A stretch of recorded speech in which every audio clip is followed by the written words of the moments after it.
All right. Good evening, everybody. We are back for a matinee here on Sportswire Radio, but we're doing just sports. A rare one here where we're going to talk about some football, I guess a little bit of baseball, some debts. Rob Maraska's probably got the inside scoop on all those debts, and we'll talk about some different things. Let me introduce my three guys with us. First of all, the man who's back. He's been here and there, but he's certainly back with a celebratory Baltimore Ravens victory. Houston Texans continue to be paper tigers. It is the Baltimore Kid. He is the host of the Be More Talkative podcast. He is with us also. The man that has also not been here for a while. He's the contest man. He's the Grim Reaper of Sportswire Radio. He's the co-host of the New York MLB Talk. We'll hear that tomorrow because I didn't format the show, so we'll do that tomorrow. He's got Santa Claus in the background. He probably is as old as jolly old St. Nick, Mr. Rob Maraska, and also the host of the New York MLB Talk and the host of the Liftoff Jets alongside Mr. Sharman Phillip, Chris Pazaya. Fellas, hope you guys had a great Christmas. Happy Boxing Day, and looking forward to talking with you guys here one more time in 2024. Sounds good. How you doing, guys? I'm doing great. I mean, Rob Maraska's here, and Chris Pazaya is going to talk, and we'll have, I'm sure, a lively conversation about the NFL. I'm excited to talk.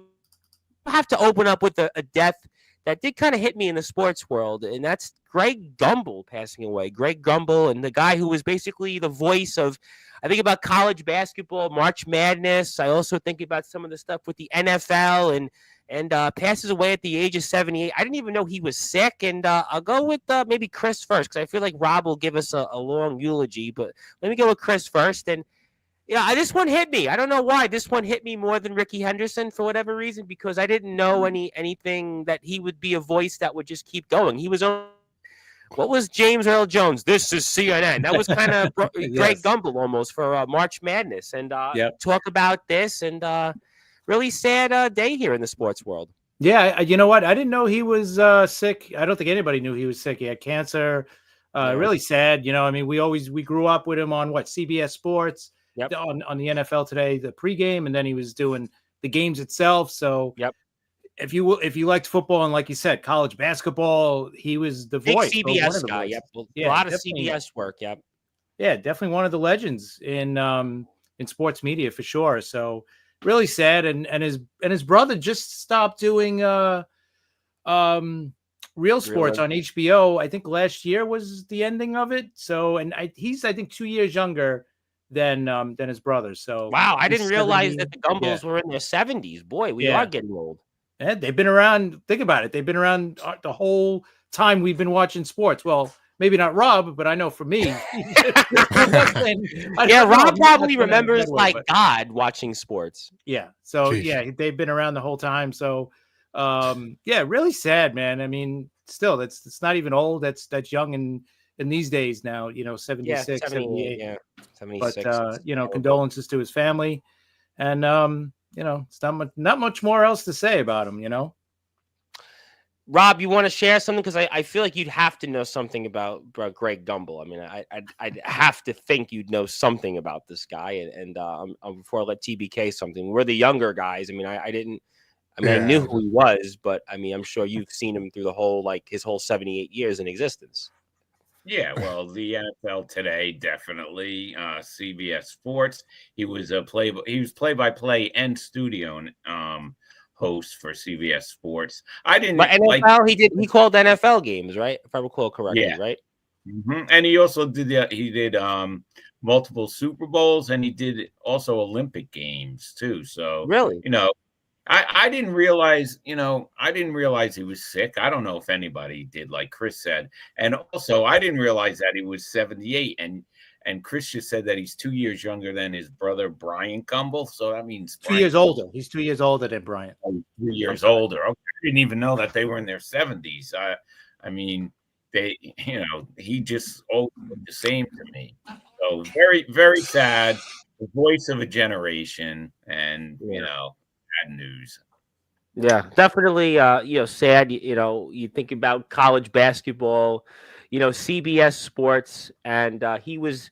I think it's him and James Brown, right? They've been like the anchors. I mean, I know Nance has done more of the announcing of late, but I think of those two guys have been the anchors of the CBS Sports brand. Anything you want to add on Greg Gumbel? I always keep getting them mixed up, Brian and Greg Gumbel. But anything you want to add, TBK, on it before I think I'll go to Ricky Henderson in a few minutes. I'm sure Rob I think stories on him. I think the sentiment's the same all the way around. Never want to hear about anybody passing away, and certainly not a legend, and he was. And I can't sit here and pretend to know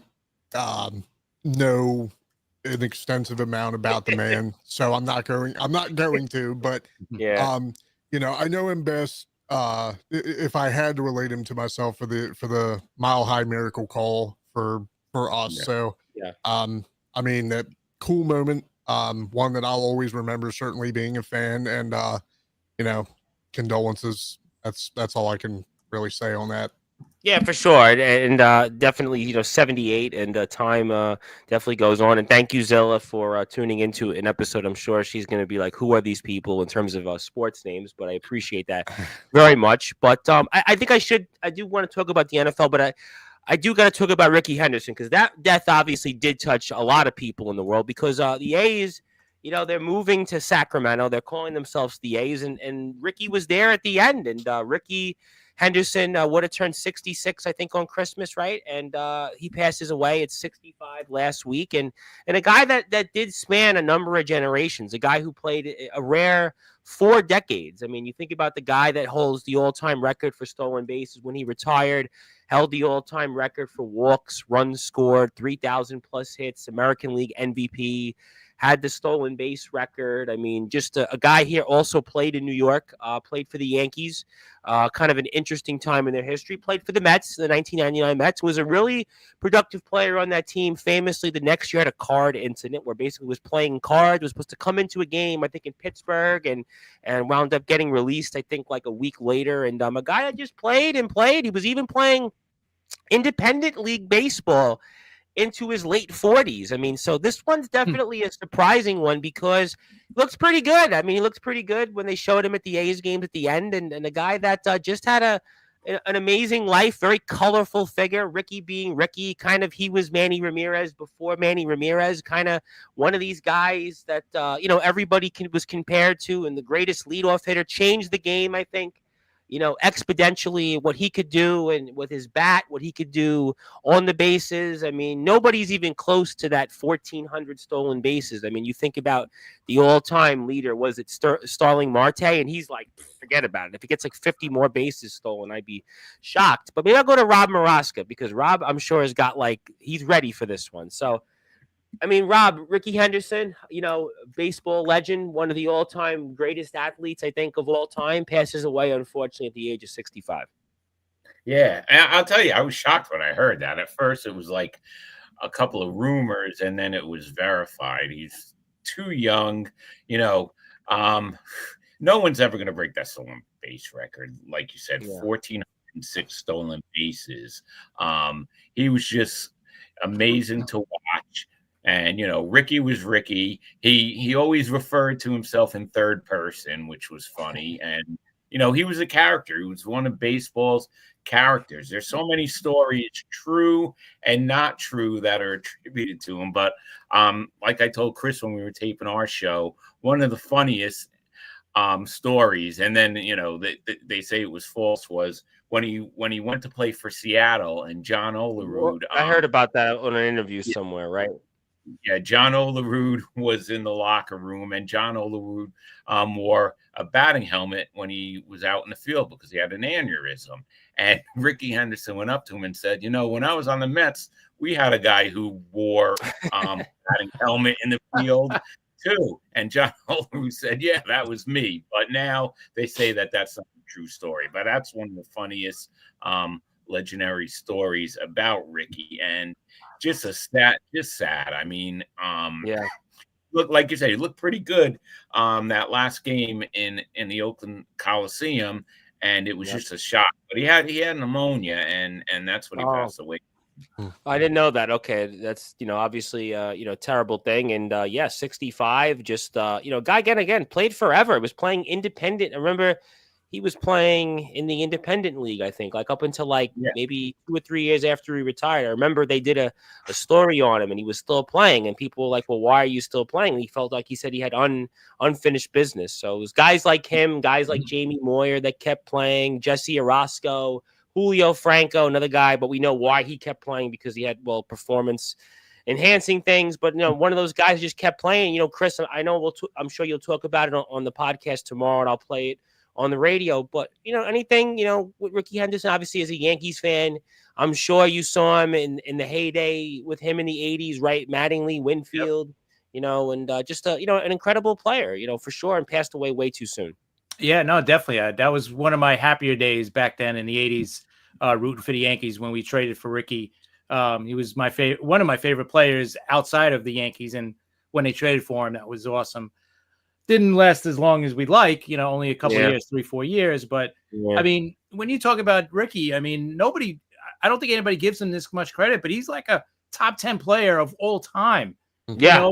For left fielders, it's Barry Bonds, Ted Williams, and then it's Ricky Henderson, right? I mean, for left fielders, he's probably the third best left fielder in baseball history. And like Rob said, the stolen base record is never getting broken. I don't care. And now you see guys stealing bases more now. Yeah, stolen bases come back a little bit. Yeah, and it's still not going to get. I mean, 1,400 is just insane. It's 1406, right? 1406. Yeah, it's just an insane number. We're not going to see it broken. Maybe we'll see like Ellie De La Cruz. Maybe he'll eclipse 100 in a season, and that would be great. But I don't see 1,400 in a career ever with how the game is played. So, but yeah, just a great player, and I think he gets underrated over the years. Because people only remember him as the stolen base king. But no, he was an American League MVP. I mean, he was a guy that had the all-time record for home runs for a leadoff hitter. He was a guy that, he played a long time. He was a productive player until he was in his 40s. He still 150 plus bases after the age of 40. I mean, he was a guy that, he played and he was still productive. I mean, he was a guy 42, 43 years old, and he was playing every day. I mean, it was a guy that definitely had some power, 290 something home runs. And, he knocked in over 1,000 runs. He still leads the major leagues all time in runs scored. He was up there in walks, but Barry Bonds got intentionally walked, forever. But I mean, the guy played. I always remember his longevity. I mean, I didn't see him in his heyday. I mean, I got a chance to see him with the Mets. That's where I'll remember him, I think he had a stint with Oakland, and then I remember being a little kid and he played for the Mets, Seattle. I think Rob mentioned a player that. I don't think we'll ever see again. He's just one of those players, and just one of those. Back in sports, I mean, right? You look at sports, right? I mean, I guess if we're for the football guys, the comparison to me would be Jerry Rice. Jerry Rice played until he was 42, 43, was productive still. Very good, and I think that's maybe where you look at him in terms of what he did overall. And, even sports in general, there's very few guys that play as long as him and are productive. So I think that's what stands out most. Jaromir Jagr, I've said, is another comparison. Yeah, but Brady's just completely. I just totally. Yeah, he's on a different level. I know. But in terms of guys, I look at, I would say, Jaromir Jagr, Jerry Rice, guys. I mean, LeBron, I suppose, but I think LeBron will Gretzky played pretty late too, right? Not as late though. 30. He was out by 38 actually. 38. All right. Still, for hockey, that's how about Chelios? I'm thinking Chelios is a better comparison, but I'm thinking just overall in sports, the guys in their 40s. Maybe for TBK, for the wrestling terms, I would say he was kind of like a Ric Flair in the sense that he had color, charisma, and he was still up there for a long period of time. So definitely hits his home. Local guy, but he played forever. I mean, he was a savant. He played for the A's 4 times.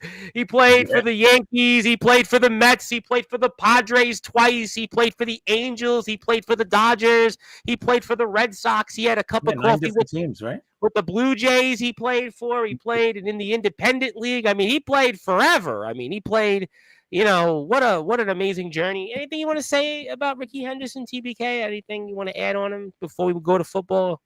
Yeah, once again, I mean, condolences, of course. I'd be remiss to sit here and pretend like I know about the man. I know who Ricky Henderson is. I think everybody does. I think everybody knows. Yeah. Sure, and I mean, I think it's awesome to know. I mean, it's awesome to know that he has a record that will never be broken.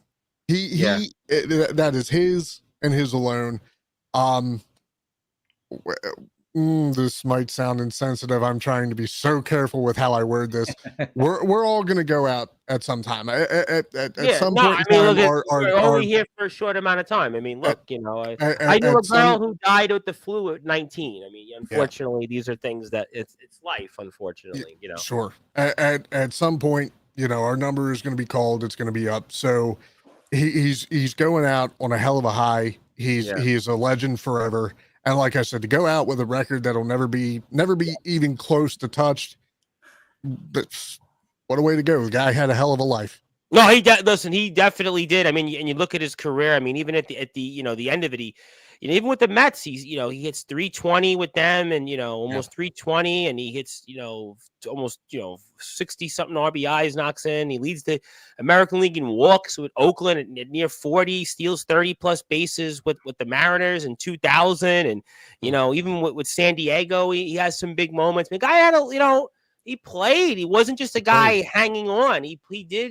He was productive. I mean, you look at his career back, he led the league in stolen bases 7 straight years, and then he did it 2 more times, and then he did it another 2. So 11 times in 12 years, he leads the league in stolen bases. And then he does it 1 more time at the age of 40. I mean, he was an MVP, leads the league in walks twice, on base percentage, and runs scored. He leads it in 1, 2, 3, 4, 5 times. He's first all time in runs scored. He has 3,055. And he was a 300 lifetime hitter up, but he kind of hung on a little long. But even, his batting averages, he had some big years batting. 1, 2, 3, 4,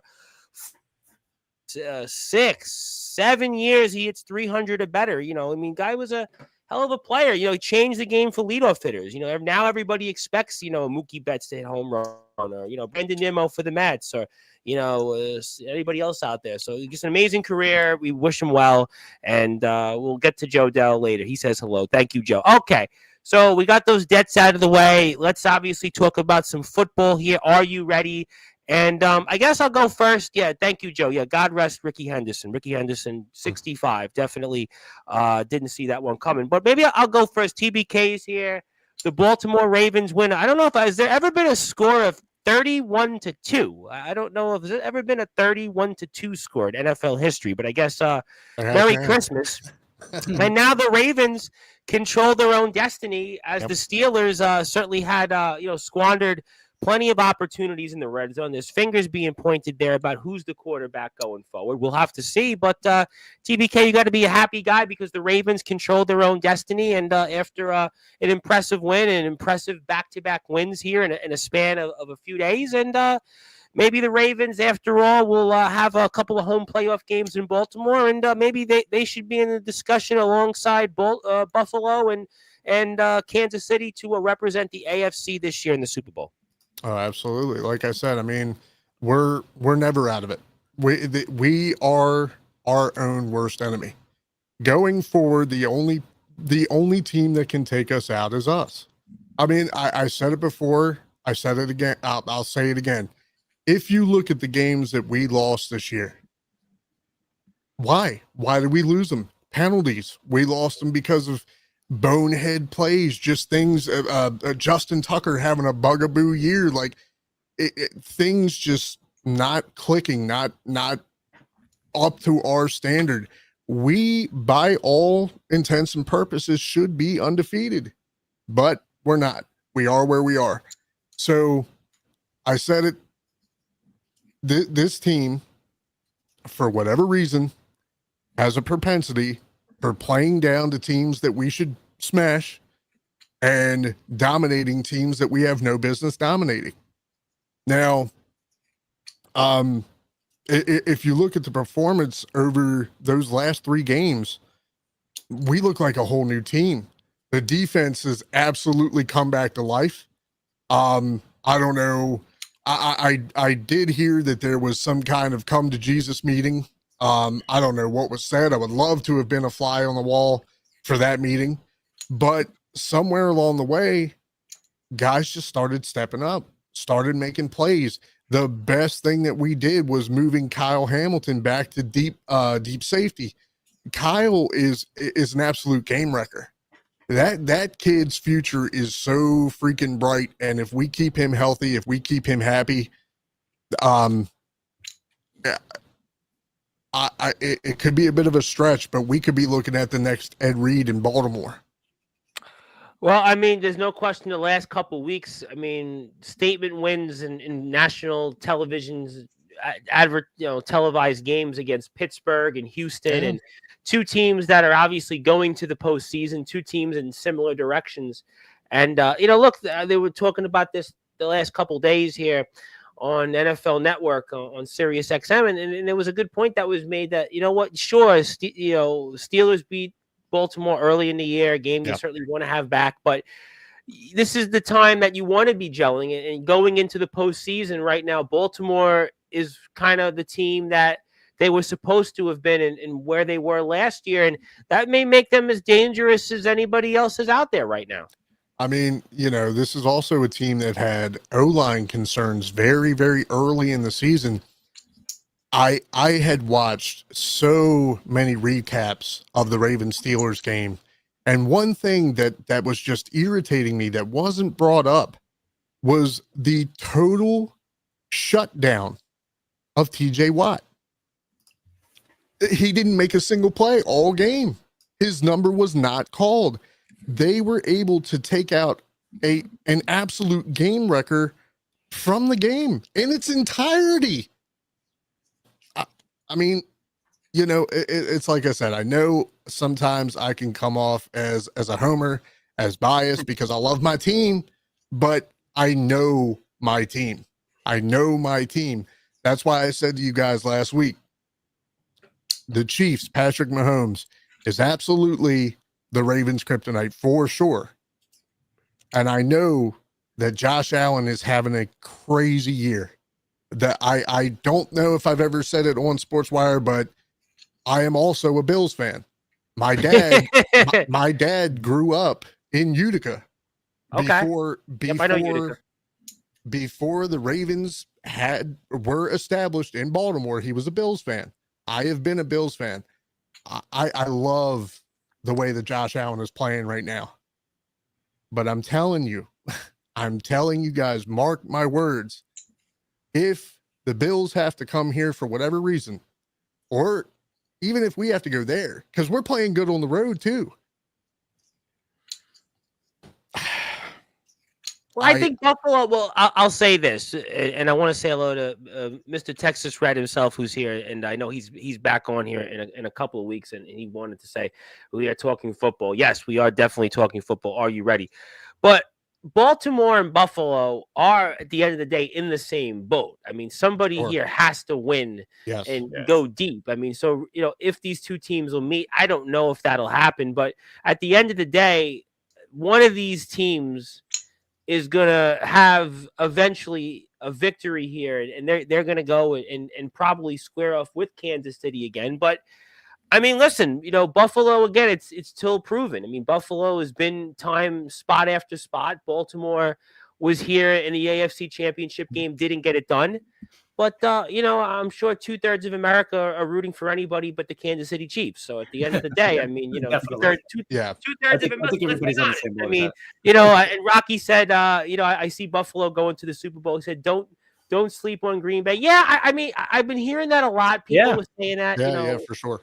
Alan Michaels is a Green Bay fan. And Green Bay is definitely dangerous. What has Green Bay got? 11 wins, and they're a wild card right now. They're the number 5 seed, right? If I'm not mistaken. I mean, so if they're number 5, do you want to play Green Bay? I mean, if you're Tampa or Atlanta right now, do you want to play Green Bay? If that's the one good thing, you don't have to go to Green Bay to play them. If you're in the NFC right now. But do you? Look at what they did. Okay, fair play. But look at what they did to Dallas last year on the road. They thrashed him, and they could have beat. Absolutely. I mean, Dallas is not that good, but I totally agree. No, but I understand. But they almost beat San Francisco. They were winning that game in the second half. So I mean, if you're any of those teams, like I mean, if I'm Tampa or Atlanta, whoever wins my division, I'm winning it at 9-8 or 10-7 to face a Green Bay team. Hey, peaking at the right you're time. in the playoffs. Once you get to the playoffs, you're playing the best teams of the whole conference, right? Yeah. And to get to the Super Bowl, you got to beat those teams. So just like, just to go back to Baltimore's playing great, but so is Buffalo, and so is Kansas City, right?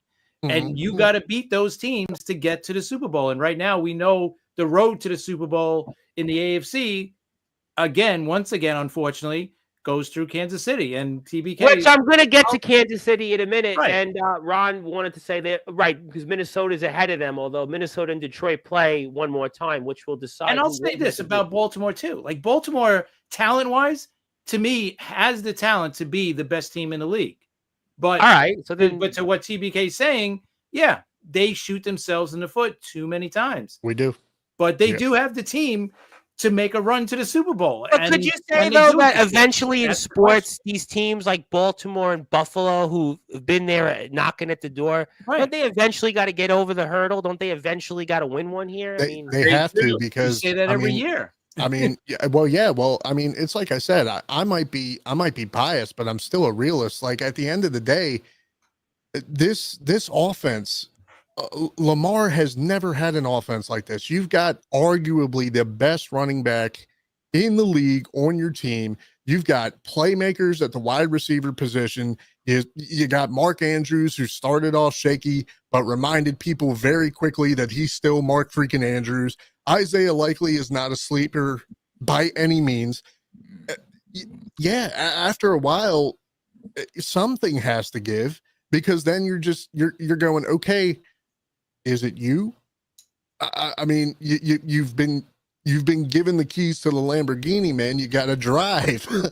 Wow. Unfortunately, though, we got to look at, and no disrespect against any other team in the league, but we have to look at Kansas City the same way we looked at the Patriots for that 20-year run, right? They just get it done.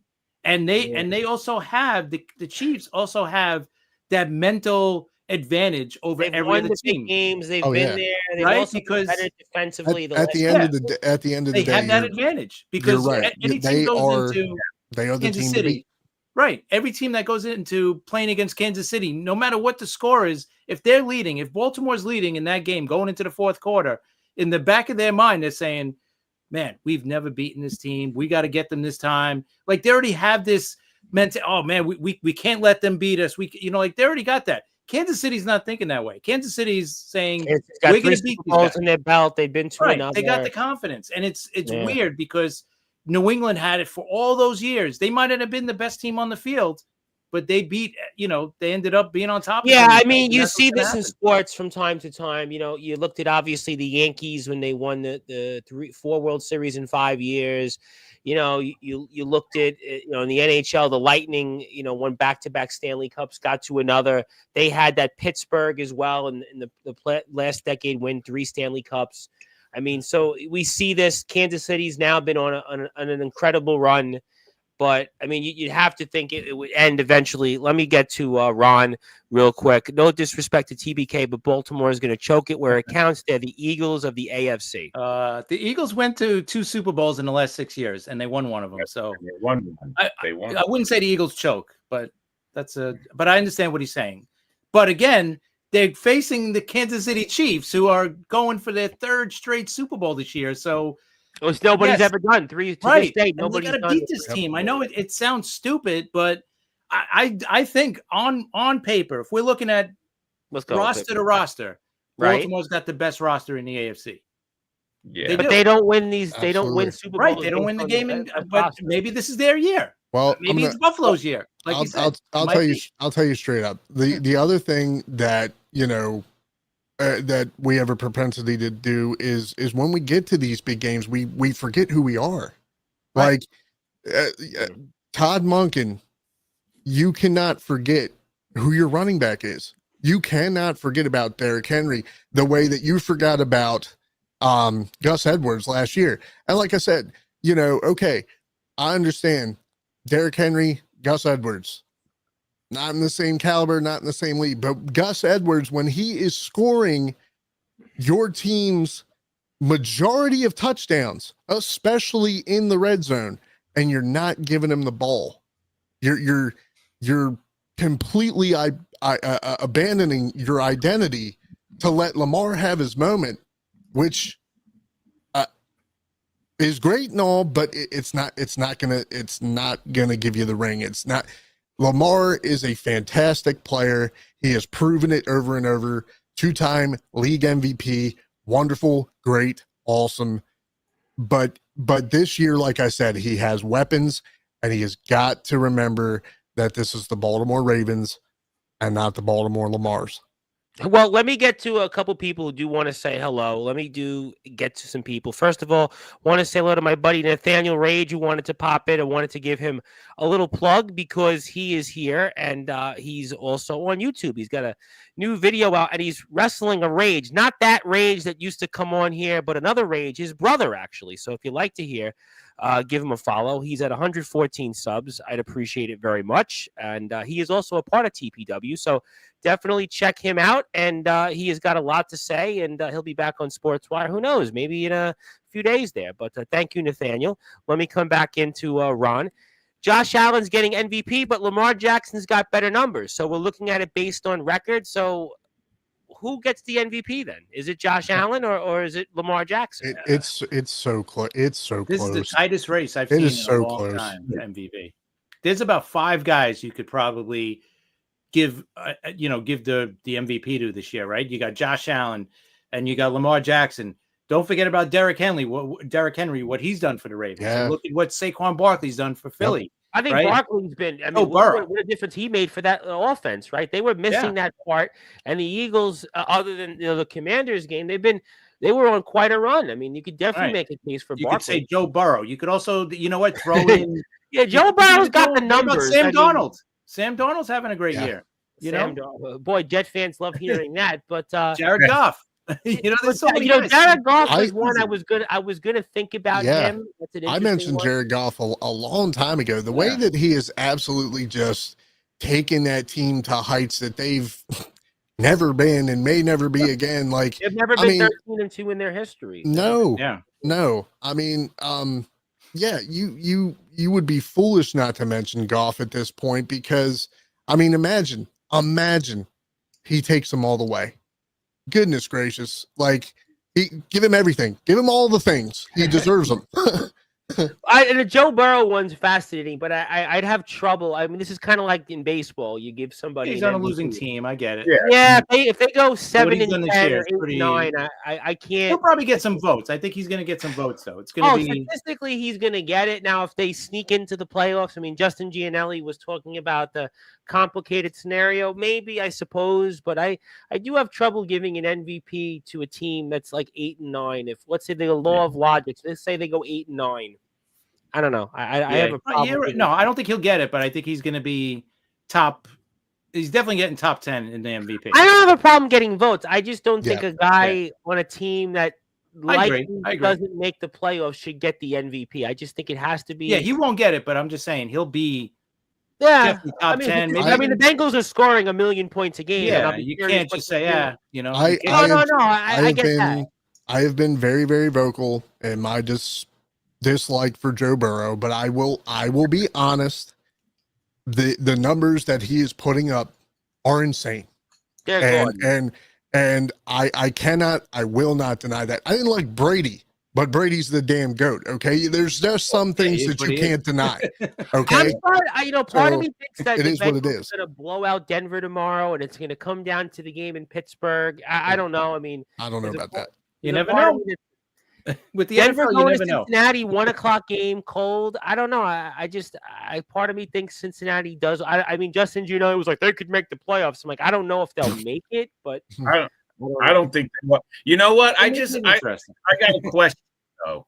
If you think about this, okay, why do all the breaks always go to Kansas City though? Right? Every break goes to Kansas City. Yeah. Because it's like in basketball, Michael Jordan used to get every call in basketball. Exactly. In baseball, and how is it? He's had every moment that every play. I mean, it's like Kobe, the Patriots. They're the Patriots again. Kobe used to get every call in the NBA because that's how it goes.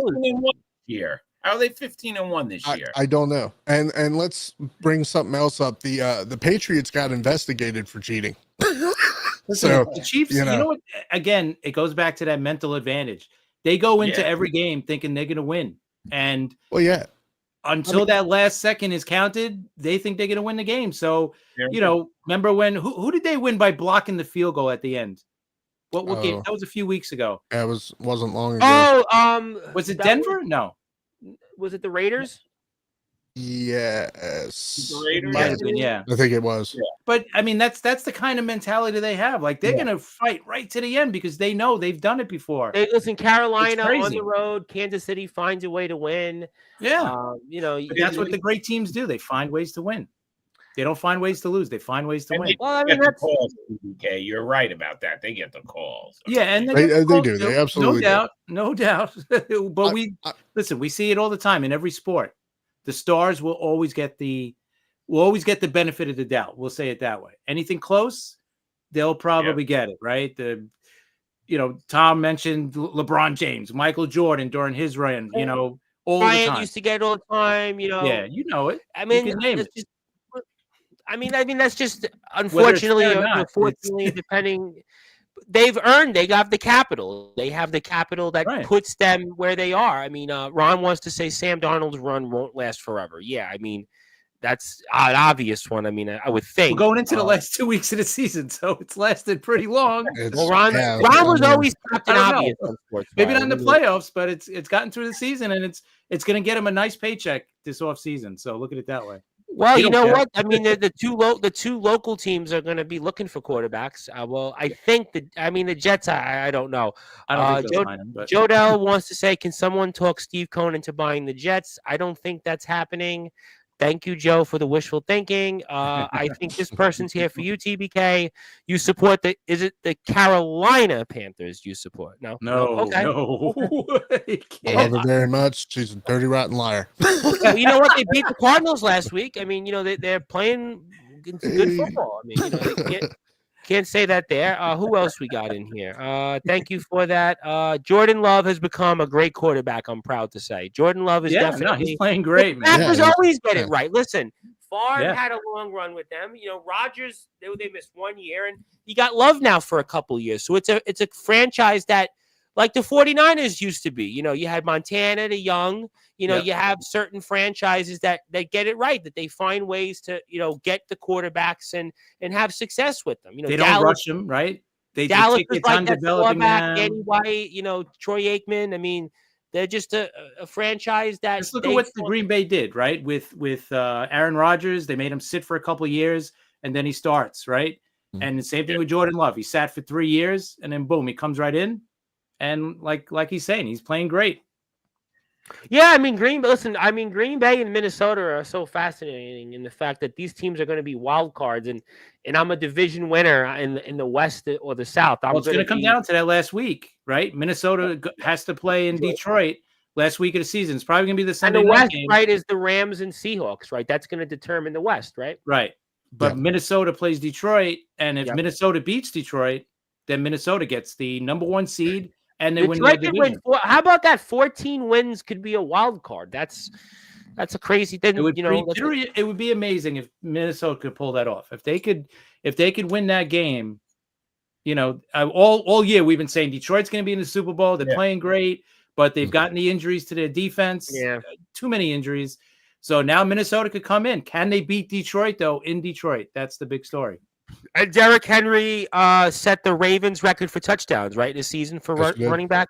So that's how about Derrick Henry and Saquon Barkley? I mean, Giant fans definitely, crying about that. And Josh Jacobs has been on fire the last 6 or 7 weeks. So I mean, the running backs have carried it. I mean, so that's a huge thing, and we'll certainly see some of that there. And I guess. What do you guys think here in these division races? You got the Falcons and the Commanders. They're going to play. That's going to determine. The Commanders still have a chance, by the way. To Ron's point, Commanders actually still could win the NFC East. I know it's a convoluted scenario, but lose their next 2 games. And the Commanders have to win there too. Jalen Hurts is going to be out this week with a concussion. Kenny Pickett's starting. Yeah, and they play Dallas, so you never know. It's possible. I don't. because then the Eagles have to play the Giants the last week of the year. So I'm thinking they'll be able to beat the Giants. They should win that one, right? Yeah. I think the Giants are trying to lose. The Giants are positioned for the number 1 pick. I don't think the Giants want to win. So I guess that's that. Falcons are obviously they control their own destiny. If the Bucks lose one, can they beat Washington in Washington? I don't know. That's a good question. Quarterback. Well, 2 rookie quarterbacks. Really. But you know what, though? If Atlanta made a gutsy decision, Kirk Cousins, we signed him for all this money, and we benched him for $90 million on the bench. Imagine the bench. He's benched. I mean, what a statement that makes. I mean, and you do it against the Giants. You get a good feel-good win. But now you got to go to Washington, rookie versus rookie. I mean, has there ever been a scenario like this, rookie versus rookie, that's deciding so much on the line in a season? What a fascinating scenario! But that's great. That's fun. That's really fun. That's great. Yeah, that's a huge boost for whatever team is victorious in that one. I've been saying it all year that Jaden Daniels is special. That kid is special. Yep. And I'm telling you what, for him to have the chance to win a division title, to be in the playoffs as a rookie, I mean, welcome to the NFL, kid. Like that what better way to come in? That hasn't had that much success in the last generation. They really haven't had much to write home about. Hopefully Washington has better luck though this time with their quarterback, right? I mean, they had RG3 do this when he first came up, right? He was amazing his first 2 years, and then was out of the league and hurt his knee, and then that was it. Alex Smith was here several years ago. That didn't work out. I mean, so Washington's definitely struggled with quarterbacks and look at some other games. I think they'll be the wild card though. I don't know about. I don't think they're going to win the division, but I think they'll be a wild card. And maybe they. Interesting to see Washington in the playoffs. Broncos, Bengals. Broncos win, they're in. Bengals still have the scenario of winning the next 2 and Denver losing the next 2. If they lose, they're done, right? I think. Denver's got Kansas City next week. Does Kansas City play that game? I mean, Mahomes. They don't have to play their last game. No, they could. Yeah, Mahomes was saying that he's going about it as if he's going to play. I mean, there's nothing on the line. I don't know. Maybe he plays a half, right? Yeah, he could maybe play a couple series. You got. Again, Cardinals, Rams. That's an interesting game as well as Saturday night, 8:00. For the division. For the division, right? For the division. Cowboys and Eagles. Cowboys are playing well. Go figure. Yeah. Cowboys are playing well without Dak Prescott. No CD Lamb this week, too, for Dallas. It'll be rainy conditions there. Interesting to see how that goes up. Panthers and Bucks. Those teams last played, went to overtime. Bucks are playing, kind of lost. Bucks needed. Bucks lost last week on a freaky outcome. Looked like they were going to come back and drive, win the game, and fumble kind of on a freaky play, and Dallas hangs on. Jets and Bills. I mean, Aaron Rodgers is going to play, and what's the purpose? To get his 500th touchdown. And he needs one more to get 500. I hate to bring them up, but is Aaron Rodgers auditioning for? We spoke about this last. Oh yeah, absolutely. He's auditioning for the Jets next year. You guys want to put a bet that he's going to throw his 500th to Devontae Adams? Well, he was looking for him all. I watched some of the game. I have no idea why last week, but he was looking for him the whole time. The last couple of weeks, he's been looking for him. They were saying I think Devontae Adams was saying he caught his 200th and his 400th. I think. Okay. Throwing touchdowns. He played with him in Green Bay for what 8-9 years at least. Yeah, so I would assume he'll be looking for Devontae Adams for that number 500. So keep an eye out for that one.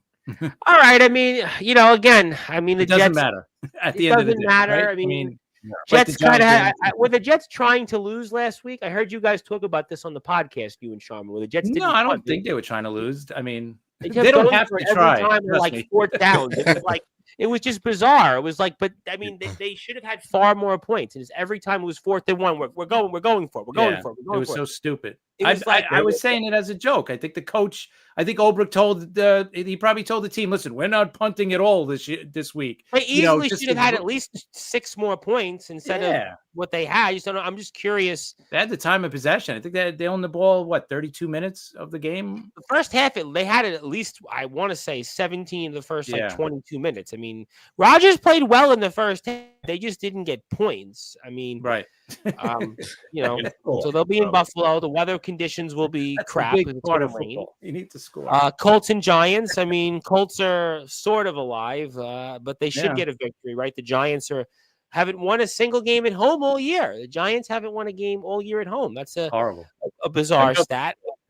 Another joke. The Giants will have the number 1 pick. I guess that will be Dable's saving grace. Raiders and Saints. Raiders also playing for the number 1 pick. Another game means nothing. Titans, Jaguars. Another game means nothing.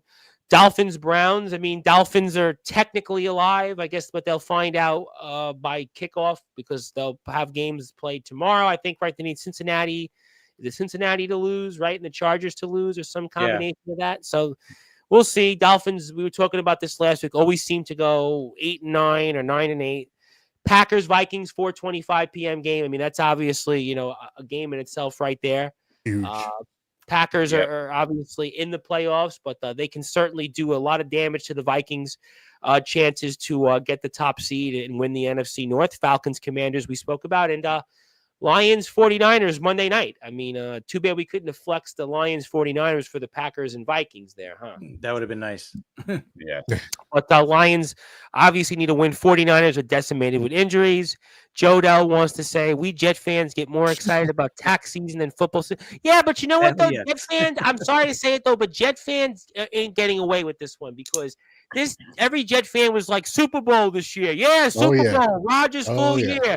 Yeah, they were great. I mean, come on, let's be honest. Absolutely. Jet fans were all hyped up about this. Yep. Jet fan, Joe, I know you're the Jet guy, Joey Bostrom, my brother on Facebook. I was guilty of it. I was like, hey, man, they got great talent, and I was expecting Rodgers to come back and play, The Jet story to me is far different than the Giants story. The Jet fans were like convinced. We got Aaron Rodgers a full year. He's playing. And we're getting a minimum of 11 wins. Look at what's scheduled. This one's a W. Justin Gianelli, who knew they would have Justin Gianelli, who was not here tonight, would have been like 13 wins, and he would have been Mr. Contrarian, would have said everything in the book. And that was the Jet fan. Jet fan was like, we got this. Can you blame a Jet fan for feeling that way? No.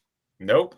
Yes, I can. Because the Jet Before fan, going into the season, though, when you looked at that roster, that was a good roster. That was a playoff roster. Absolutely. Yeah, I mean, look, they were 7-10 without a quarterback. Defense was good. I mean, so now you add a quarterback, but what happens, right? We're 2-3, and the owner thinks, oh, let's fire the coach. That'll change. So is that around. where you look back? Leave the coach alone. But when Let you him do his thing. But when you look back, all right, I'll talk about it for a few minutes. When you look back on the Jets season, is that where you pointed to all the downfall or the reasons why? That was the beginning of it, absolutely. Because we were 2-3, the Jets were 2-3 in a game behind Buffalo, and they were playing Buffalo that week. Monday night. And he decides to fire Saleh.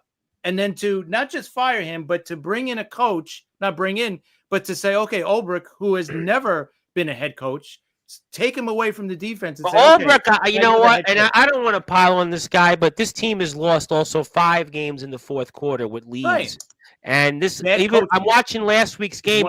Jets they played well enough to win, and this guy was deciding we're going for it every time on fourth down. Like, he's a dope. Like, bro, I'm not ready to be a head coach in the NFL, but he's not ready to be a head coach. He's a good defensive coordinator. Obviously, we've seen it already. But why mess things up like that? Why take, a guy who's never been like, I would have been okay. I still wouldn't have been really okay with it. But at least if he names the interim head coach, someone who has experience being a head coach, I could understand that. All right, but let me ask you this question. If Saleh's here, I don't think this team would be 10-5 right now. What would they be? 6-9, 7-8? I think they would be at the very least still in the wild card hunt. At the very least, well, 7-8 would get you there. 7-8, right. 8-7 right now. I think you wouldn't feel good, but you wouldn't feel good about this team. I mean, he made a move. He's the owner. I'm not defending Woody Johnson. I don't know him. No, but it was the wrong move. It was 100% the wrong move. But I guess he felt that this team wasn't going anywhere. He watched. Woody Johnson knows nothing about running a football. A team. Yeah, I think most owners wouldn't. But I mean, to be fair, they played the Vikings up. They looked like crap. The Broncos game, they missed a field goal. They missed a field goal. They should have won the Denver game. And I guess with those weeks, you looked at it and said, I don't feel good about this team. Or somebody there said they didn't feel good about them. And then that's kind of where, like you said, it did go pretty much for naught. I mean, they did have a win against Houston, kind of lumped in the middle of this streak. But I mean, if Saleh would have stayed, I mean, I think they'd be a 6-9, 7-8 football team. But I don't think the Jet fan. I think they're better than that. They'd have more than, because look at almost every game they're in. And then almost every game they lost. Well, Colts and Dolphins game, if you were better coach, those are 2 victories right there. So I'll give you 6, right? You had New England, you lost, right? That was one of them in there. You would think that's 7. So that's 7. I'll give you 7. I mean, I don't know other matchups, but there's 7 wins. I mean, it's still not a Super Bowl team. Even the Buffalo game. Yeah. But they're Buffalo. I'll give you 3 more. I mean, you're in the playoff race. The Seattle game. Yeah, Seattle. Okay, I'll give you. All right, Seattle's Miami game. Seattle. Okay, so 8, maybe 7 or 8. But that's what I mean. I think 7 or 8 wins right now. We would be 8 and 7, around there. I don't think they would have been a playoff team. I think they would have been on the edge, which is kind of where they were last year. Right now, if Salah was there, without a doubt, because number one, you would have Ulbrich staying as the defensive coordinator, and there'd be, that there would be more of a concentration right there. I'll tell you what I don't understand about, as we hear with Chris Pizzaia, host of the Liftoff Jets and New York MLB Talk, Rob Maraska, Grim Reaper, Sportzwire Radio contest man, also host of New York MLB Talk, and Mr. TBK. My name is the Reverend Tom Bryce. But I'll say this about this team. Defensively, they were a good team defensively, very good team defensively. But this team in the fourth quarter, I never seen a team in the fourth. It's like you could predict the Jets are like WWE. I could predict it. They're going to lose in the fourth quarter. Storyline is they give up 50 yards on a drive, 60 yards, 1 minute on the clock, and the team loses. I mean, they find ways to lose. I agree. Predictable. Very weak. So, very bad coaching will do that. Something I'm curious about then, as a Jets fan, Chris and Rob, what in your opinion needs to happen with the Jets? What is it? Because every year, I agree with Tom. Every year, this is the team. This is the one. We're going to do it. To me, are like Knicks fans in basketball. It's like they're like, and I'm kind of, I'm a New York. Not every year. I wouldn't say that every year. I mean, this was the first year in a while that. All right. But the Jet fan to me has always been like the Knicks fan, where it's like they just chest bump and they thump, and it's like they've always like, I don't know. And I get it because. I know, but you can't blame the Jet fan for feeling that way going into this year. No, I don't blame you guys at all. What I was saying is the narrative seems to be it's different years, same old Jets. Right. So I kind of agree with TBK on that. Is it the personnel? Is it the culture? Is it the owner? Is it management? Or is it all of that? Yeah. Do the Jets just need a complete overhaul? Well, Joe Douglas is not top with the owner. The owner gets Joe Douglas micromanages. Is Joe Douglas coming back? No. He's already fired. So he's not coming back, right? He's already fired. Okay. So it's going to be a new GM, new head coach next year. So everything's going to be new from the GM on down, right? So that's a good thing. The problem is now you got to get the right combination, right? Like I thought Saleh and Douglas was a good combination when they first got him, but it just didn't work out. Joe Douglas missed on Zach Wilson. And then the big miss was with Aaron Rodgers, right? See, you miss with quarterbacks. Yeah. You miss with a quarterback in this league, you're done. I think the Jets, and then he missed on the next important position, left tackle.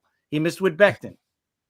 I got a couple comments. Well, TBK, hang on, let me get to a couple comments. Okay. To put into perspective, the New York Jets have been rebuilding since Super Bowl III. More or less, because we haven't found a quarterback, right? Exactly. Yeah, I don't think. Yeah, and thanks for taking the old man off our hands, meaning Rodgers. I wasn't for it. I'll be honest. I was not. I was for signing Derek Carr. I don't know if that would have been much better, but you know what? I would have been fine with Derek Carr. What I was going to say was I think that the Jets absolutely went for the Brady experiment. They saw a veteran quarterback who was up for grabs and tried to, okay, let's grab him. Let's hope that we can have the same success that Brady had with Tampa Bay with bringing Rodgers to the Jets. And it just didn't happen. He's not that guy. He's not. And I said that a while ago, and you guys were kind of like, give him a chance, but whatever. Anyway, the fact of the matter is like I said, so when you guys are sitting here saying that, that Rodgers is going to be coming back, Rodgers should have the chance to come back. Why? My question on that, and I know I got some comments. No, but who else you got? Who else are you going to get? Right, exactly.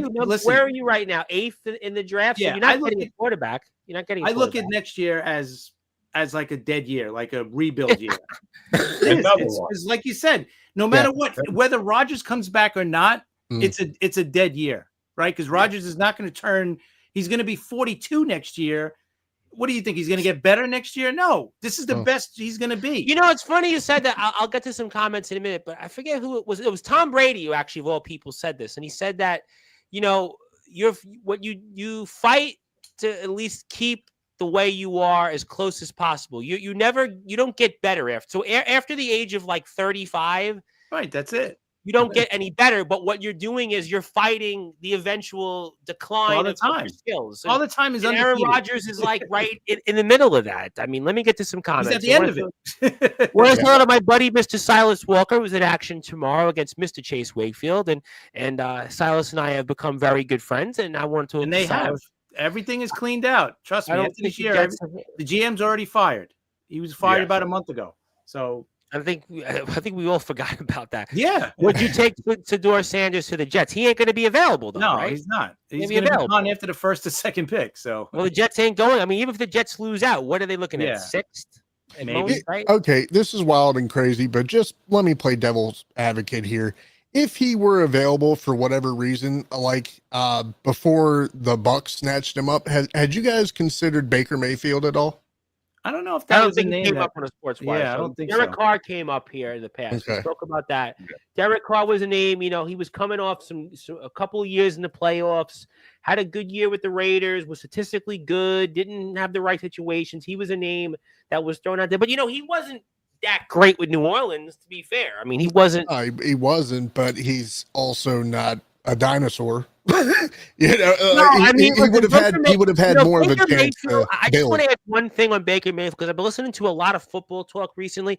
Baker Mayfield, I think, went to a quarterbacks coach there in Tampa that is actually been doing really good with quarterbacks. And I think that played a role in that with Mayfield. I just feel Mayfield going to the Jets. I don't listen. Geno Smith, right? He's been okay this year, not great, but look at what he was with the Jets, and he goes to another place.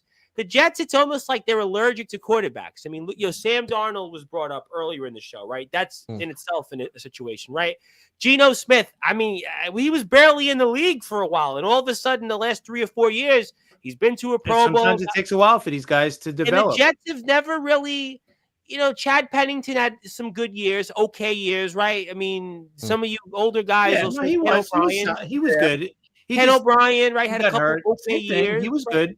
But the Jets have just historically never had a quarterback. You look at Silas is a Colts fan, right? You look at Luck and Manning, right? And then you got the Packers. I got, Ron Franklin, my buddy, right? And you talk about Love, Rodgers, Favre, right? The Jets have been this franchise that if you really look back for a consistent body of work, right? It's like, in baseball, you got to have that middle of the lineup, right? That thunder, right? And the Jets, if their history, you look back, they've never had that quarterback for like 5 or 6 years. And I say, you know what? Yeah, Testaverde had like a couple years. Yeah, he was at the end of his career anyway. Yeah, Pennington, couple years. You got hurt. Patrick for one rookie year. They've never had that stability, and that's why, absolutely. To Al's point, that's why it's a franchise that's searching for an identity, and they've just never. That's the biggest problem. Right. Absolutely, they can't draft and develop a quarterback. They haven't been able to, and they're kind of stuck in this same every 3-4 years. They draft a quarterback or they sign one, and it just doesn't work out. Now it's also, and I'll get to some comments in a minute. I know people want to talk, but it's 14 years now. 14 in the NFL, and the watered down. I hate to say it. I know football fans will kill me, but the NFL playoffs are watered down now. You have more opportunities to make the playoffs.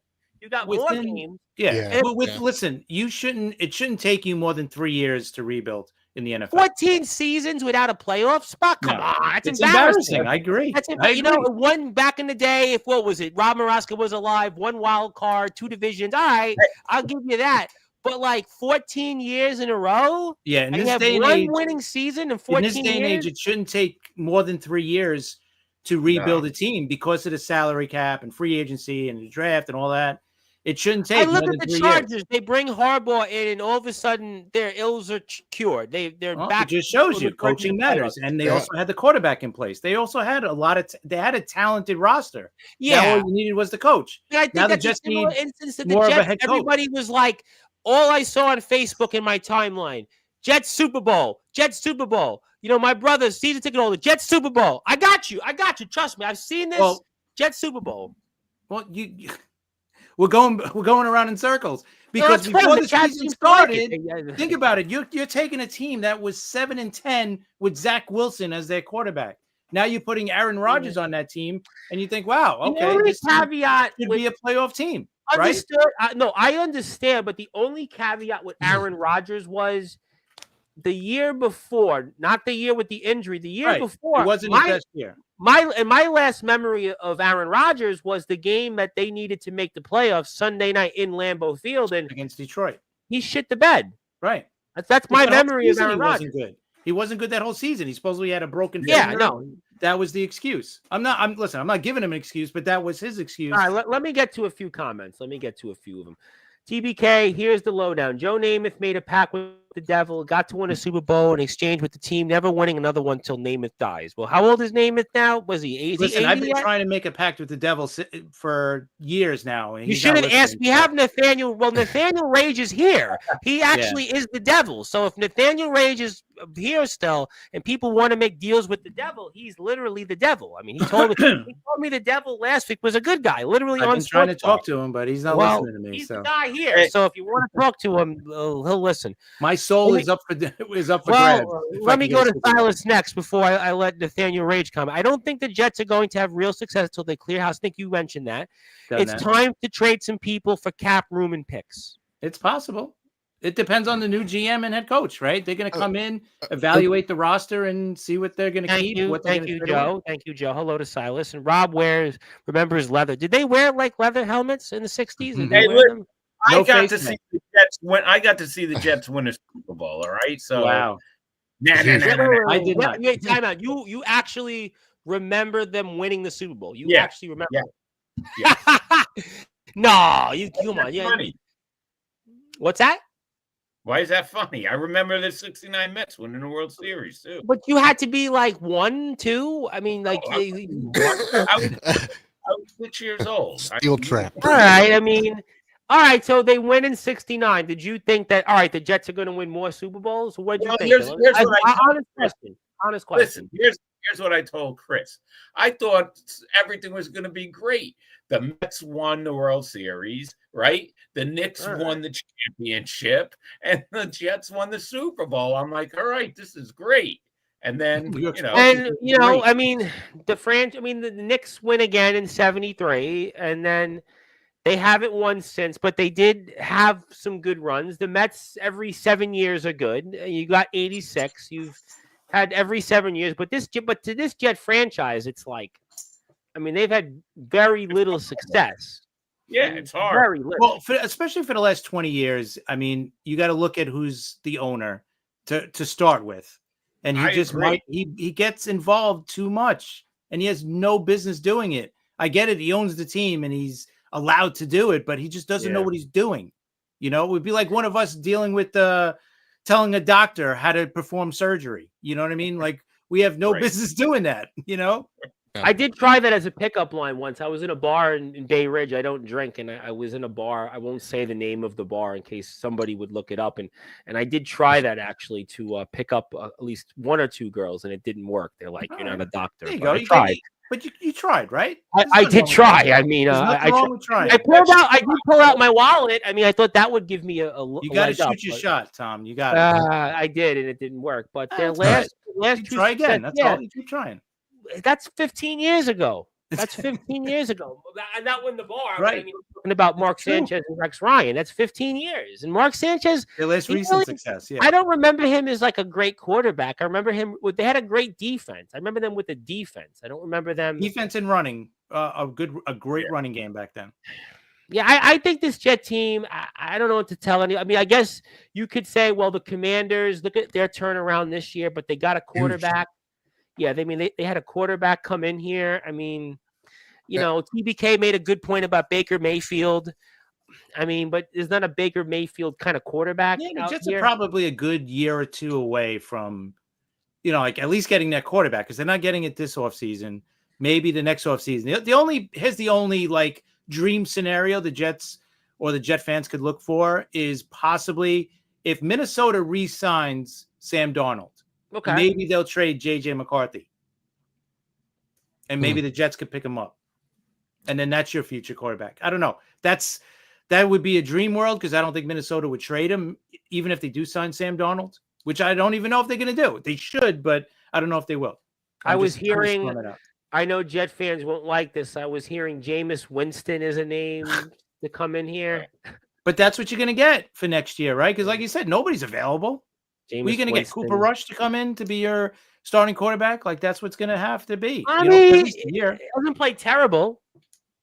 But with a different coach, you're going to hopefully, and if Woody Johnson could just step back, just stop getting involved, maybe good things could happen. If you just let your football people do their job, just let them work, and we'll see what happens. But I'm looking at next year as a dead year, no matter what. Dead year. So the Jets and Giants, nothing to look forward to for a while then, right? Nope. I don't think so.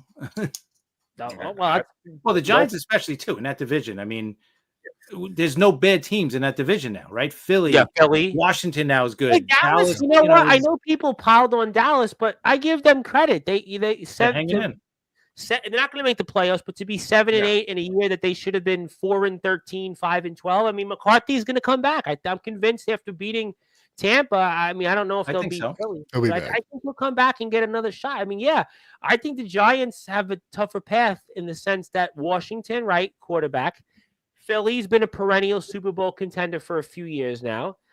I think Dallas bounces back. McCarthy's got a good pedigree in the regular season. The Jets, at least.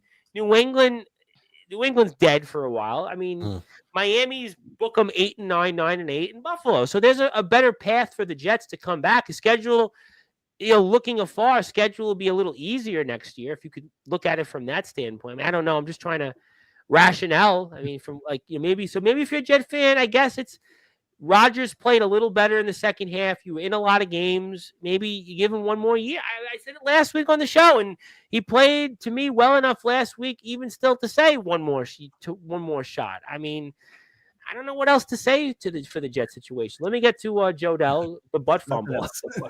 Thank you, Joe Dell, for giving us random Jet memories. Rob gives us Met memories. Joe gives us Jet memories. Drones are making more headlines than the Jets and Giants. Well, I think the Jets are making headlines for the wrong reasons. Not good ones. Giants, I guess not to defend the Giants, but you're going to get the number one pick more than likely. I mean, that's kind of good. They're doing it right. Like they're having a bad season and they're doing it right. I'd rather go and tank, go boop right down the hole, 2-15. Give me the number one pick and see what I could, come up with. I guess I'm just trying to rationale. I'd rather be the Giants in a sense because you won a playoff game 2 years ago, so you have a playoff win under your belt. If you're going to bring Dable back, I suppose one more year. That's your reason. He won a playoff game. Give him the right quarterback. You get the rookie. And if you're the Giants, you're going with Sador Sanders then? Does he want to play for the Giants? Does he have a choice? He definitely has a choice. I mean, he could pull an Eli Manning, right? Yes. Yeah. Eli Manning pulled it, so he could do the same thing. And I'm sure his dad's gonna put it out there. If he doesn't want, a team to draft him, he's gonna make it known. He's gonna make it known. Like if he tells the Giants, like, listen, don't draft my kid. I don't want him playing for you. Then they'll probably find a trade partner. I wasn't going to ask this, but I'll ask it. Speaking of Deion Sanders, I was hearing different things. Is Deion Sanders going to be a coach in the NFL? I don't think so. I would bet against it, but I guess things can change. Maybe he wants to coach his son, but he's said a couple of times he won't coach in the pros. Like he can't coach them. But they were talking about that. It was somewhere yesterday that they don't think he'd even be the coach of Colorado next year. So wouldn't that tell me that? I mean, Jim Harbaugh said for 3 or 4 years, I'm a college coach. I'm a college coach. Right. And then he's back in the NFL. I mean, I just don't see Deion Sanders recruiting high school players like at 68. I don't know. I don't know. You're telling me he wouldn't coach in the NFL at all. Somebody gave him, there's going to be a lot of vacancies, at least 4 of them, right, that are still out there. And none of you think he'll coach in the NFL? None. Well, you can't say never. Money talks. I mean, if I would guess, I'd say no, but like Rob said, you never know. But if I'm the Chicago Bears, wouldn't I rather have Deion Sanders over Pete Carroll?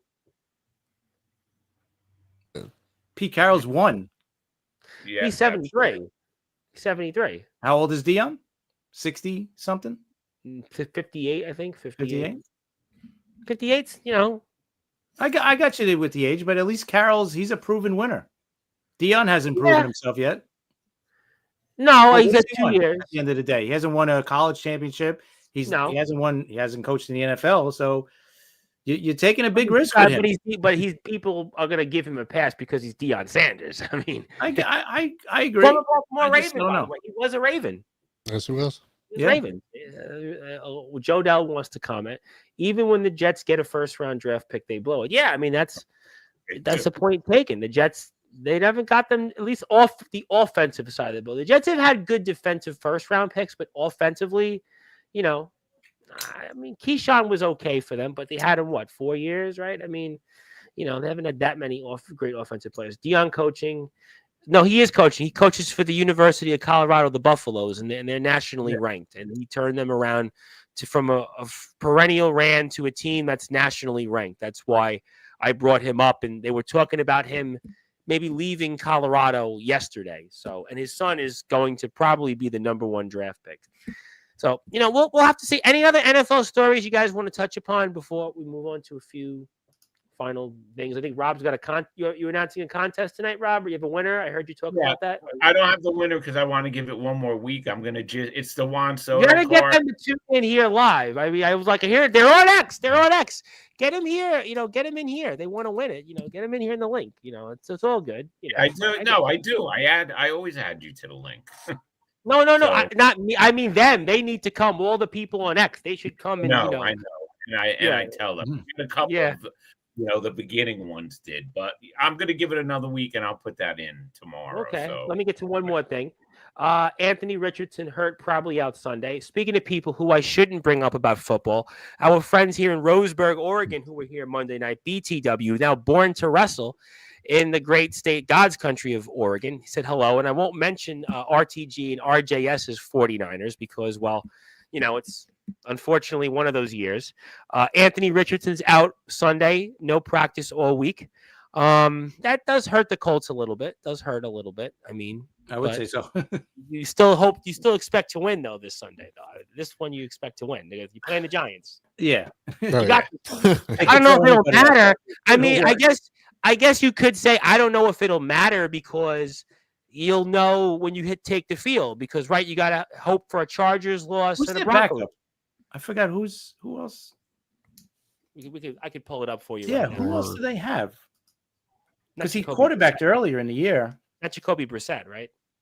I think that might be it. I got Joe Flacco and Sam Ellinger. Flacco, that's it. There you go. So I think I'd rather have Anthony. Give me Anthony Richardson hurt. After what I saw Joe Flacco earlier in the year, I'll go with that. Flacco. There you go. Who looked great last year, but not this year. Although that playoff game he played against Houston, it was like, okay, he's definitely hanging on. Honestly, Jets have had some great defenses in the past. Defensively, Silas brought up the 2 championship game years, 09 and 10. The Jets were they were in the AFC championship game. The defense was good. I think about the team that won the AFC East in 2002. They had a good defense, very strong defense. Herm was good. Was a good defensive coach. I mean, they won. I mean, Mangini the first year was Manginius. The defense. Oh my God, So he's not wrong. The Jets defensively have had disciplined teams. I mean, John Abraham, Aaron Glenn. I mean, there's a lot of Jet players that played well defensively. I don't disagree with that. 5 days left. Yeah. 5 days left to the end of the season, right? I think, right? 5 days left. Well, 5 days left to what? Well, we're on Sportswire, but it's less than 5 days. What is 5 days? Oh, I know what 5 days is. Nope, never mind. I know the reference. Non-football related. Yes, thank you for letting me know. Okay, all right. Anything else you guys want to share? I know what the reference is now. Nothing. It's an inside thing. Anything else you guys want to share football related before I move on? What do you guys think about the Lions bringing in Bridgewater? I think that was a smart move, right? I mean, to be their backup, at least for the last game of the year. Maybe they want to rest Goff that final week. I don't know. Depends. So that's insurance is all I'd say. God forbid anything happens to Goff. You got a vet. Lions have had 21 players either on or have been on the injured list. That would be your one follow-up to that. 21 players on the injured reserve. That's a lot. And, you want to put somebody out there be on the practice squad, take some reps. I mean, Flacco, right, bailed out the Browns last year, right? Browns were in a pinch, and Flacco won some big games. So that's, a good point. I guess I'll throw a bonus one in there. A lot of fingers being pointed at Mike Tomlin right now in Pittsburgh. Pittsburgh last 3 weeks definitely shit the bed. A lot of talk about Russell Wilson again. They were 1 for 5. TBK was certainly, I'm sure, watching the week prior, but this one on Christmas, they were 1 for 5 in the red zone. And the Steelers played well defensively, but certainly couldn't get any points. Team has struggled to move the ball. I mean, they're in the playoffs, but no momentum. Tomlin was asked a question about these next 3 games would say a lot about the Pittsburgh Steelers. He was asked that question again and said, I don't remember answering that question or being mentioned in that, and definitely tried to backtrack, understandably so. But it's a Steelers team that goes into the playoffs with almost little to no momentum. I mean, that's, I think, an interesting story in itself. If the Steelers get knocked out early, I don't think Tomlin will get fired, but what does that mean for Russell Wilson? I mean, what does it mean for Russell Wilson, though, right? Russell Wilson, comes in and there's some, fingers being pointed there. Buccaneers, Falcons, who comes out of it there? Rams, I think, obviously have a chance to wrap up a playoff spot in the West. Seahawks won 6-3. I mean, they're alive, but you won 6-3. I mean, I don't know. Win's a win. Win's a win. Chargers win tomorrow. They're in. Chargers win and they're in. That's a game against New England. I mean, they should, for all intensive purposes, win, but that's something else of a storyline. Obviously, Bears development with Pete Carroll. I'll be watching what the Raiders do. I spoke about it last week with Pierce.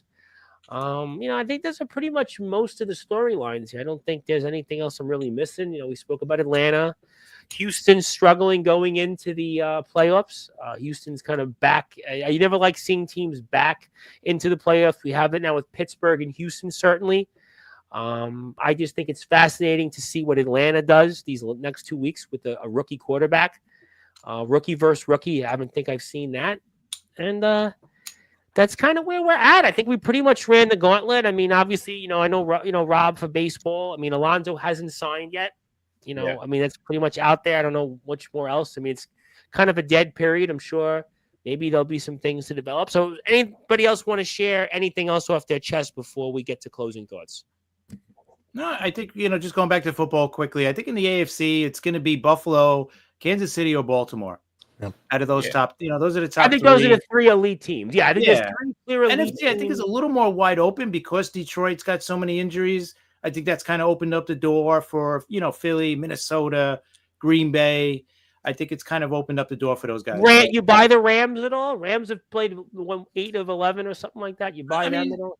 You got to give them a little bit because they've won. They've won the Super Bowl. Like they got a Super Bowl winning coach, quarterback. So they got something back there. That's some big wins on their resume. They've got some battle-tested wins. They're they would be a tough out for somebody if they win the West. It's possible, but remember they got to probably go on the road. Can they beat Philly in Philly in January? No. Can they go to Detroit or can they go to Minnesota if Minnesota wins that final game? Can they go into it's tough because the playoffs. That's what happens in the playoffs. Now you got to get not just you got to beat the better team, but you got to beat the better team on the road, right? And that's where I think, and I'll have one more, and then we'll get to closing thoughts. And I was hearing this, and I still think it's a steep climb for them to make the playoffs. But people were saying on the radio, well, if Cincinnati somehow gets in here, nobody will want to face them. But I don't know. Their defense is. We'll face them. I was going to say. I'd love to face them. We'll face them again. We're trying to make the comparison of Cincinnati's like Green Bay in the AFC's version, but I just, to me, they give up like 50 points a game. I mean, sure, their offense is great, but their defense is, I guess the only vestige of it is that they've won when they've been in the playoffs, and that's really the only. They got a Super Bowl appearance. They've went to a championship game, but I think defensively they're just. I think they're paper tigers, and I still don't think they make the playoffs. I mean, watch me be wrong, but I do think Pittsburgh. I don't think so either. I think Pittsburgh's going to beat them. Right. I think Pittsburgh will beat them, and but I don't know.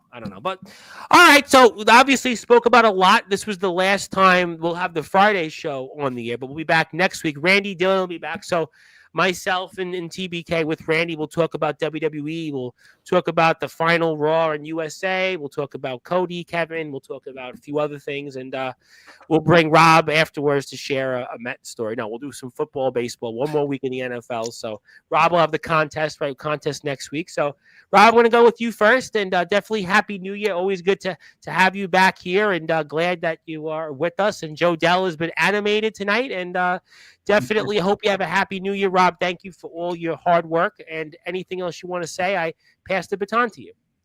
Yeah, Happy New Year, guys, and everyone. Just real quick, you brought up Alonso. You know what?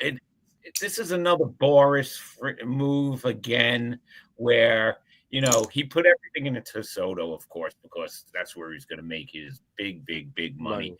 Mm-hmm. It's been very quiet with Alonso. What's going on with Alonso? We just have to wait and see. I think the Mets are waiting and seeing. But it's like, Boris, once again, the past couple of years with his clients and his guys, Snell, right? Snell. Yeah, Snell. And, it's Conforto. It's like Conforto, where he really Conforto didn't even play a year. Yeah, didn't even play a whole season. Yeah, he turned down the Mets offer, which was good, and then when he finally did sign, it was for a lot less. And it looks like Alonso, he turned down the Mets offer, and he may get less. I mean, the Yankees are out of play, signing Goldschmidt. Everyone's practically out of play. So right now, it's in the Mets' hands, and the Mets are in a good spot if they want to bring him back. There's been nobody really offering him nothing. So I mean, So and remember, he turned down. We talked about it, Rob, on the podcast. He turned down last year 7 for $158, right? And he played this year for I think $20 million. So he needs to get like an offer of 6 for $138 to kind of make it, the right move of turning down that offer. And I don't think he's getting anywhere near that. I don't think so either. We talked about that. 34 and 8. Yeah, I mean, we spoke about it last week. 34 and 88, and batting average is low. Not an on-base guy, defensively limited, but he's again got a big hit in Met history. It's kind of like Daniel Murphy for Met fans. The Mets didn't re-sign Daniel Murphy, but Daniel Murphy did. I mean, have 2 unbelievable years afterwards with Washington. He should, So, listen, I think the best fit will be Alonso going back to the Mets, but we'll have to see what happens. And one other quick note: I'm glad that the Mets signed Minaya. I want to see if he could do it again. Good move. And I hope he's not just a flash in the pan last year, lightning in the bottle, like we've talked about, Chris. I'm glad they signed him, and I just want to see what happens with them. But other than that, that's a good point. That's a good point. Follow Rob R. Maraska. Next week, Rob will announce the winner of the Soto Tops Now contest. I listened to it a few times, really enjoyed the last couple of podcasts. I've been listening to them, and I look forward to listening to tomorrow's show. I'm excited to listen to it and see what you guys have to say. And kind of a typical dead week in MLB off-season free agency, and I'm sure it'll pick up not next week, but the following, because you'll have the Hall of Fame votes the following week, right? And then you'll have whoever signs. So great stuff there. TBK, gonna pass the baton to you. Want to wish you a Happy New Year. Thank you very much for your support, your hard work over the past year. I hope that the 2025 year will be all that it will be for you and your family, and the best will be yet to come. So I pass the baton to you, and the floor is yours. Appreciate that, Tom. Thank you. Thanks for always, having me on. I've it's I love sitting on here, shooting the shit with you guys every Friday, giving our opinions.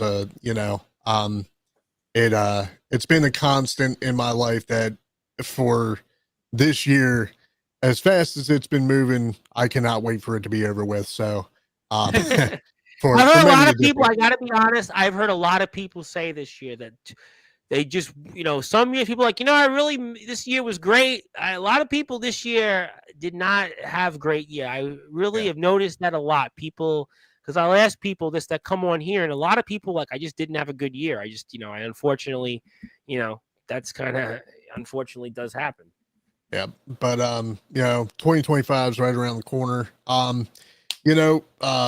AFC business as usual. Top 3 teams: Bills, Chiefs, Ravens.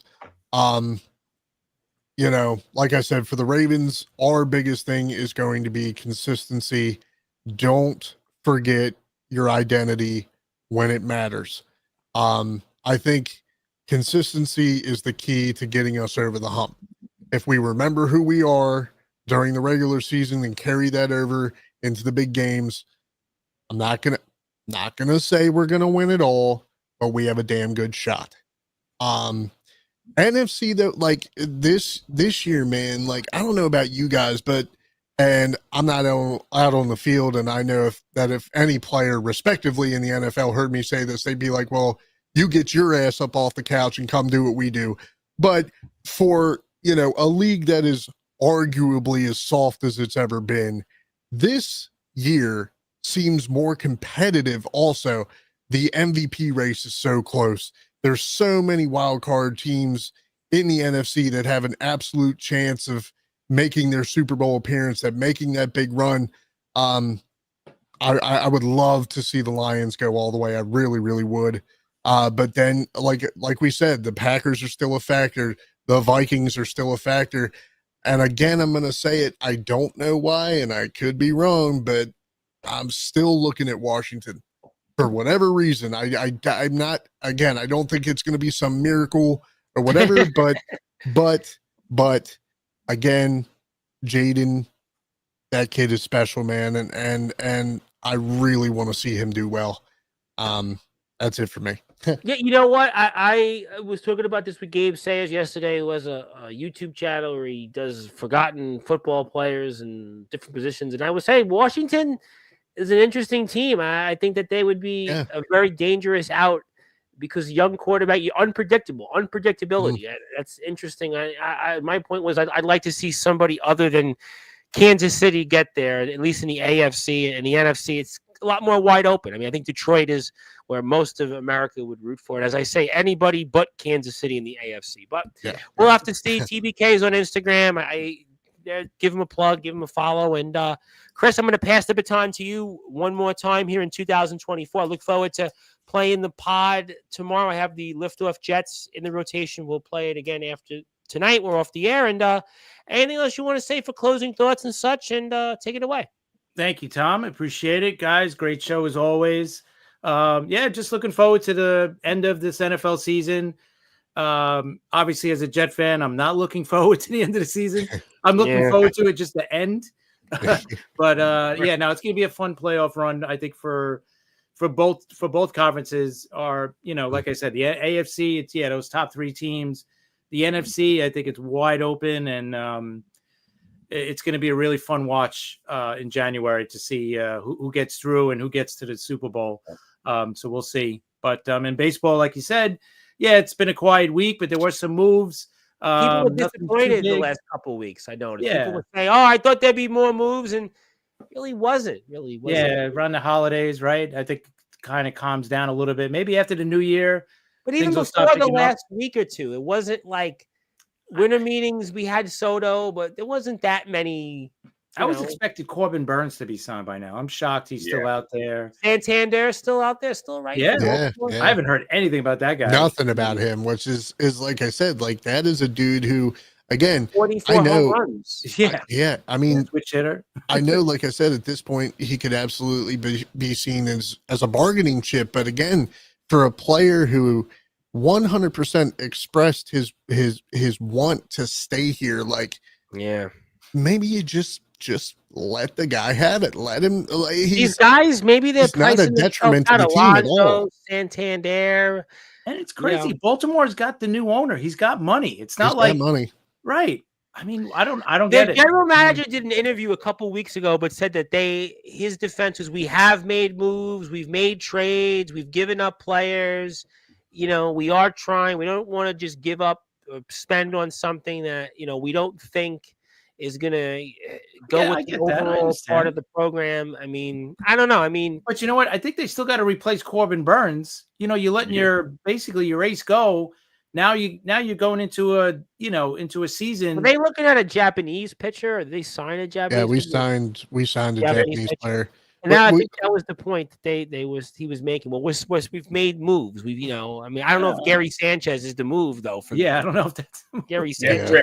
Kyler O'Neal, right? They did sign him too, which is a nice player. But it's not breaking the bank. But you know what the problem is? They were talking about this real quick. The teams that went over the luxury tax, it's like 8 teams, and then it's like boop, everybody else. And I think that's these teams are pocketing the money. They don't want to. I know. That's why we need a salary cap in Major League Baseball. It's as simple as that. I don't know. Hard cap and a floor as well.